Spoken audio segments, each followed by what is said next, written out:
अस्सलाम वालेकुम जी, मैं शेख आप लोगों के साथ एसगढ़ 9 ANL इसका फंडामेंटल प्लस रिजल्ट एनालिसिस करते हैं। ये ज़रा डिटेल्ड वीडियो होगी और इसको ज़रा ना मतलब पेशेंस के साथ देखिएगा वीडियो को, क्योंकि इसमें काफ़ी सारे पॉइंट्स हैं और वो टेक्निकल पॉइंट्स हैं। सबसे पहले फंडामेंटल एनालिसिस करते हैं। ये ऑलमोस्ट 8 बिलियन की इक्विटी है, 10.24 बिलियन की लॉन्ग टर्म लायबिलिटीज़ हैं और 4.4 बिलियन की करंट लायबिलिटीज़ हैं। टोटल लायबिलिटीज़ हैं जी 14.63 बिलियन की।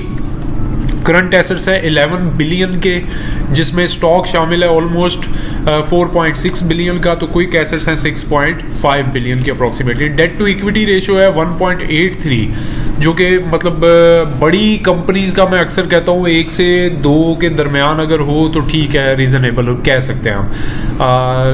तो इसलिए एक्स्ट्रा ऑर्डिनरी नहीं कह सकते, लेकिन एक मुनासिब कह सकते हैं। करंट रेशियो इनकी मुनासिब है, मतलब ठीक है, रीज़नेबल है 2.53। क्विक रेशियो भी इनकी 1.48 है। तो अभी के लिए ये करंट रेशियो और फंडामेंटली ये नॉट बैड, एक मुनासिब कंपनी है। लास्ट ईयर अगर आप यही डिस्कस कर रहे होते चीज़ें तो आपको काफ़ी सारी चीज़ें डिफरेंट मिलती। वो आगे खुद ही जब आप चीज़ों को स्टडी करेंगे तो आपको अंदाज़ा हो जाएगा, यहाँ पे जब मैं डिस्कस करूँगा। तो अभी रिज़ल्ट एनालिसिस करते हैं जी। सबसे पहले तो 30.5% मतलब 5.1 बिलियन का रेवेन्यू इस साल में इंक्रीज़ हुआ है, जो कि बड़ी ज़बरदस्त चीज़ है। कॉस्ट ऑफ सेल्स की परसेंटेज ऑलमोस्ट सेम है। सेलिंग एक्सपेंसेस माइनर से कम हुए हैं, एडमिन एक्सपेंसेस माइनर से कम हुए हैं, अदर इनकम माइनर सी कम हुई है। और अगर फाइनेंस कॉस्ट की बात करें तो वो हाफ रह गई है, ये एक पॉजिटिव फैक्टर है। Gain on structuring of loans, ये बेसिकली सबसे टेक्निकल पॉइंट है जी। 7 बिलियन का गेन हुआ है, जो हाई कोर्ट ने इनको कहा हुआ था कि आप अपनी जो क्रेडिटर्स की स्कीम है और बाकी आपकी जो लोनिंग फाइनेंसिंग चल रही है उसको रीस्ट्रक्चर करें, और उसके लिए इनको बाउंड किया था कि अपने कुछ यूनिट सेल करें। इन्होंने एक रूही नाला वाला लाहौर में एक यूनिट था वो सेल कर दिया हुआ है, और उस सेल पे प्रोसीड पे प्लस फिर उसके अगेंस्ट इन्होंने जो क्रेडिटर्स के साथ सेटलमेंट की है सारी, उसमें इनको गेन हुआ है जी, वो है 32% का। बेसिकली ये है सबसे बड़ा गेन का मार्जिन इनके करंट फाइनेंशियल्स में। तो प्रॉफिट आफ्टर टैक्स इस 32% को ऐड करें तो 34.3% बनता है। अदरवाइज लास्ट ईयर 2.3% का लॉस था। तो नेट इम्पैक्ट अगर हम बात करें तो ये तकरीबन 8 बिलियन का 8 बिलियन प्रॉफिट इंक्रीज हुआ है, जो कि 36.6% लास्ट ईयर से कंपेयर करें तो बनता है। ट्रेंड अभी इसका अप ट्रेंड स्टार्ट हो रहा है, काफ़ी करेक्शन लेने के बाद इसकी एक नई मूवमेंट अब स्टार्ट हो रही है। 16.50 आपका स्टॉप लॉस होना चाहिए अभी के लिए। टारगेट आपका 22.5 और 25.8 होना चाहिए। और वैसे अगर जस्ट एंड जस्ट आप इसकी अर्निंग पर शेयर के हिसाब से बात करें तो ये वन टाइम इनका गेन था। ये जो gain on structuring of loans है अभी, लेकिन एक बार और यही गेन रियलाइज होगा। वो कितनी अमाउंट होगी वो भी मैं आपसे अभी थोड़ी देर में डिस्कस करूंगा। नीचे ये मैंने इस पॉइंट को भी मेंशन किया हुआ है। इस कंपनी का जो मेन बिजनेस है वो marketing of denim focused textile और अपैरल प्रोडक्ट्स है, यान से लेके रिटेल रेडी गुड्स तक। तो ये है जी इनका मेन नेचर ऑफ बिजनेस। और ये जो कंपनी ने अपने ये जो कंप्लीट की है अपनी सारी रिस्ट्रक्चरिंग और रियलाइज़ की है, वो बेसिकली इन्होंने अप्रैल 2021 में की है जाके जी।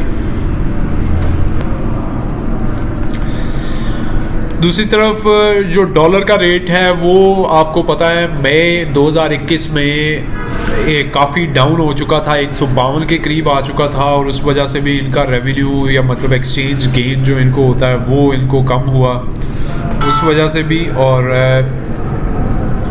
उसके अलावा जो है एक जो इनको नेशनल बैंक की तरफ से रीस्ट्रक्चरिंग स्कीम इम्प्लीमेंट करने के बाद एक फ़ंड रिलीज़ होना था, वो अभी नहीं हुआ। वो भी इनको एक्सपेक्टेड है कि ये नियर फ्यूचर में आ जाएगा। तो और ये स्कीम जो है बेसिकली हाई कोर्ट ने 2019 31 जुलाई में बाउंड किया था और 29 अप्रैल 2021 को इन्होंने अप्लाई कर दिया। रूही नाला वाला स्टिचिंग यूनिट इन्होंने सेल किया, प्लस राइट इशू के अगेंस्ट इनको जो पैसे आए इन्होंने वो भी उसमें ऐड किए और ये प्रॉपर रिस्ट्रक्चरिंग की और इस पे गेन भी हुआ इनको। प्लस इनमें जो मार्कअप और काफ़ी हद तक इनकी फाइनेंस कॉस्ट भी अगर आप देखें तो वो इन्होंने सेटल की है अपनी फाइनेंस कॉस्ट भी। और एक और यूनिट है जी, इसी स्कीम के तहत इन्होंने एक और यूनिट भी सेल करना है और वो है इनका मुजफ्फरगढ़ में। और उसकी सेटलमेंट के अगेंस्ट भी ये जो फाइनेंस लोन और उसकी सेटलमेंट के लिए ये होगा और उसकी रिस्ट्रक्चरिंग होगी, उससे भी इनकी फाइनेंस कॉस्ट और फाइनेंशियल लाइबिलिटीज़ जो लॉन्ग टर्म लाइबिलिटीज़ हैं वो बहुत सारी कम हो जाएंगी।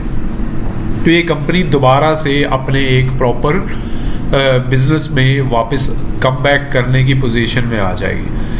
तो अभी करंटली इनको जो एक और प्रॉब्लम फेस करनी पड़ रही है, इंटरनेशनल कमोडिटी मार्केट में तमाम चीज़ों की प्राइसेस बहुत ज़्यादा बढ़ गई हैं। आपके नॉलेज में है क्रूड ऑयल की प्राइस हो, अदर जो चार्जेस हैं जैसे फ्रेट है, क्लियरिंग फॉरवर्डिंग है, वो सारे 2-2 3-3 गुना बढ़ चुके हैं एक साल में। तो इस वजह से इनको थोड़ा सा इनका मार्जिन इस पीरियड का कम रहने का मार्जिन है।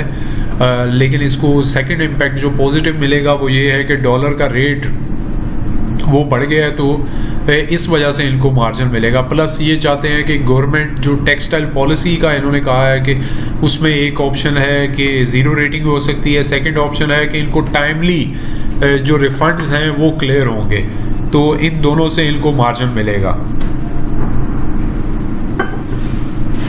उसके अलावा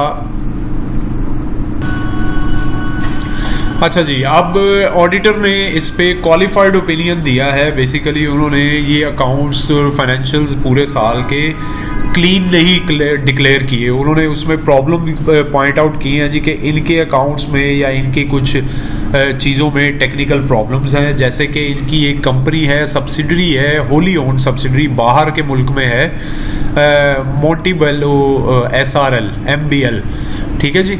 ये कंपनी बैंकरप्ट हुई है दूसरी कंट्री में, ठीक है जी। और ये बेसिकली बैंकरप्सी की वजह से उस कंपनी को ख़रीदा है एक कंपनी है जी तैयबा कैपिटल लिमिटेड के या तैयबा कैपिटल लिमिटेड के नाम से UAE में कंपनी रजिस्टर्ड है। वो उन्होंने बेसिकली इसको ख़रीदा और उस पर कुछ मतलब प्रोसीडिंग की। तो बाद में उनके कुछ प्रॉब्लम्स थे, कुछ क्लेम थे जो उन्होंने इसी कंपनी के अगेंस्ट मतलब कि एसगढ़ 9 के अगेंस्ट उन्होंने वीनस की कोर्ट में एक रिट फाइल की है। 23 नवंबर 2021 को उसकी हेयरिंग है कि बताएं जी 7 मिलियन यूरोस, तो ये बड़ी ठीक ठाक अमाउंट बनती है। और इस हिसाब से आप बताएं कि ये वाले आपके अगेंस्ट जो हमने बैंकरप्सी फाइल की है वो क्यों ना क्लेम आपसे लिया जाए। तो ऑडिटर का कहना ये है कि इन्होंने अपने कंपनी ने लीगल काउंसिल से सारा मशवरा किया है और इसकी कोई प्रोविज़न बुक नहीं की अपने अकाउंट्स में। और जो ऑडिटर है वो इससे सेटिस्फाई नहीं है। वो कहता है जी कि मैं इस पॉइंट से सेटिस्फाई नहीं हूँ क्योंकि मुझे क्लैरिटी नहीं है कि इसके अगेंस्ट क्या डिसीजन होगा। लेकिन कंपनी कहती है कि हमारी लीगल काउंसिल बहुत कॉन्फिडेंट है कि ये सेटलमेंट कोई कंपनी को पे करने की ज़रूरत नहीं है, इस वजह से इसको डिस्क्लोज़ नहीं किया आपने अपनी लाइबिलिटीज़ में एक प्रोविजन बुक करके। तो एक ये पॉइंट है जी टेक्निकल। और 7 मिलियन यूरो अप्रॉक्सीमेटली आप समझ लीजिए कि 1.5 से 2 अरब रुपया बनता है और ये बड़ा ठीक ठाक अमाउंट बनेगी। एक ये पॉइंट है जी टेक्निकल। सेकेंडली एक जो पॉजिटिव चीज़ है वो ये है कि ये कंपनी वो भी अभी ऑडिटर के ही जो एतराज़ात हैं वो हम डिस्कस कर रहे हैं। तो उन्होंने कहा है जी कि लाहौर हाई कोर्ट के कहने पे या इंस्ट्रक्शंस पे कंपनी ने क्रेडिटर्स स्कीम अरेंज की है, ठीक है। उसमें उन्होंने अपनी जो लाइबिलिटीज़, टर्म फाइनेंस सर्टिफिकेट्स और सेटलमेंट फाइनेंस है, उसको उन्होंने रिप्लेस किया, लेकिन उस पे जो फाइनेंस कॉस्ट ये चार्ज कर रहे हैं ना बेसिकली, या बुक किया है इन्होंने, वो किया है करंट मार्केट रेट से, इंटरेस्ट रेट से काफ़ी कम। ये 5% पे कर रहे हैं, तो वो तकरीबन 6.5-7%, 7.5% के करीब बनता है। ये ऑडिटर का एतराज़ है कि वो भी मार्केट रेट के हिसाब से, बेंचमार्क के अकॉर्डिंग बुक होना चाहिए। इस वजह से इनकी जो लाइबिलिटीज़ हैं वो तकरीबन बढ़ जाएगी। वो ये अमाउंट कहते हैं कि गेन अगर वो करते तो 3.256 मिलियन रुपीज़ बननी थी लाइबिलिटीज़। तो ये है जी इनका मेन कंसर्न। 2 कंसर्न्स हैं ये बेसिकली। और बाकी जो है, जो इन्होंने मुजफ्फरगढ़ का, मैंने अभी एक पॉइंट बताया था कि यूनिट है मुजफ्फरगढ़ में, वो इन्होंने सेल करना है। ये नेक्स्ट स्कीम को इम्प्लीमेंट करने के लिए, एग्जीक्यूट करने के लिए, वो तकरीबन 1.25 अरब रुपए की अमाउंट बनती है उनके एसेट्स की भी। तो जब वो सेल करेंगे तो इनका कैश फ्लो मज़ीद बेहतर होगा, और ये फिर करेंगे अपना जो मतलब सेटलमेंट करेंगे, फाइनेंस कॉस्ट उससे मज़ीद कम होगी, ठीक है जी, उससे इनकी लाइबिलिटीज़ कम होगी, तो फंडामेंटली ये कंपनी मज़ीद बेहतर होगी।